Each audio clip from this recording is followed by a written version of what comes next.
I was a general manager of a Fortune 500 company. Got laid off. In between jobs, I got on a bike, rode around the Middle East.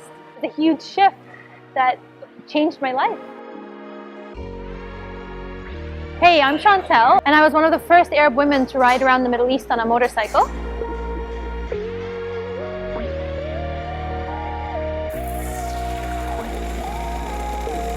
Five or 6 years ago, I was on vacation, I was back home, and I decided, you know what, I'm just going to sign up for a bike course.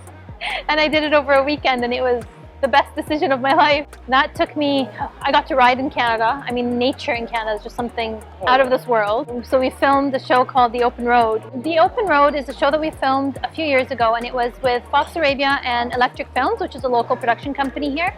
And the concept of the show was two girls, Arab girls, one is a Muslim hijabi, the other one is not a hijabi, and we rode around the Middle East to discover the cultures in the Middle East on two wheels. Normally you would see travel shows in a car. You would see shows, documentaries of bikes with men, but it was very rare that you saw two women traveling alone in the Middle East, and we just knocked out every single stereotype. We went to Lebanon and Jordan, and we rode around the UAE. We cooked with the locals, we got to know the culture. I'm telling you, it was something that you cannot travel the way you travel on two wheels, because you get to experience it. People start inviting you over to their homes, people in the street like, oh my God, this is really cool.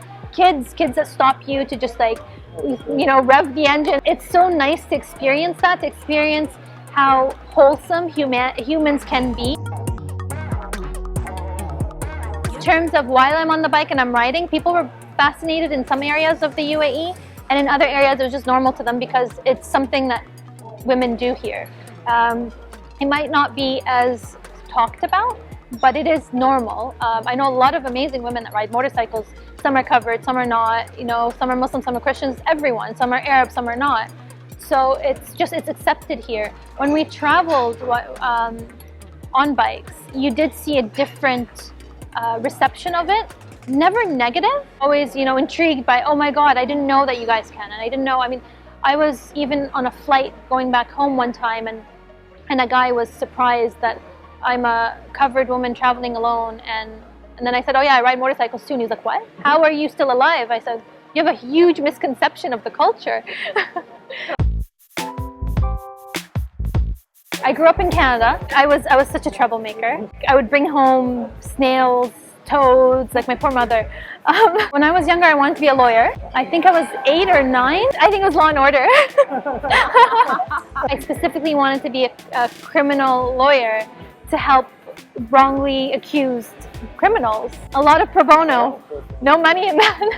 Not a career. What do you do currently? I work in first aid. I'm a marketing manager for a first aid training company called Blue Guard. My parents are not concerned. I actually, believe it or not, I had to fight my parents to allow me to wear the hijab. So when I decided to wear the hijab, my father was so against it, still is against it.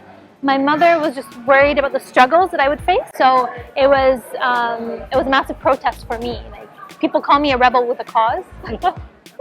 Yeah, and so yeah, so they're not really conservative, but they're understanding and open-minded. I went through a massive awakening moment in my life where I realized my faith is the only thing that really kept me going, and that's what keeps me strong.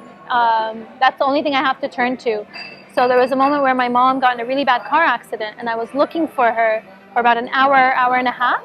I couldn't find her anywhere. I had no idea she was in a car accident. For me, that moment of praying for her health and safety, I realized you can know as many people, your circle can be so close to you, but in those moments, the only thing you have is really your faith and what you believe in. And for me, my relationship with God is what got me through it. Greatest moment? Oh, to be honest, the greatest moment was realizing, so I mentioned to you that when I was filming The Open Road, I was in between jobs. So the company I was working for shut down, and we were all laid off.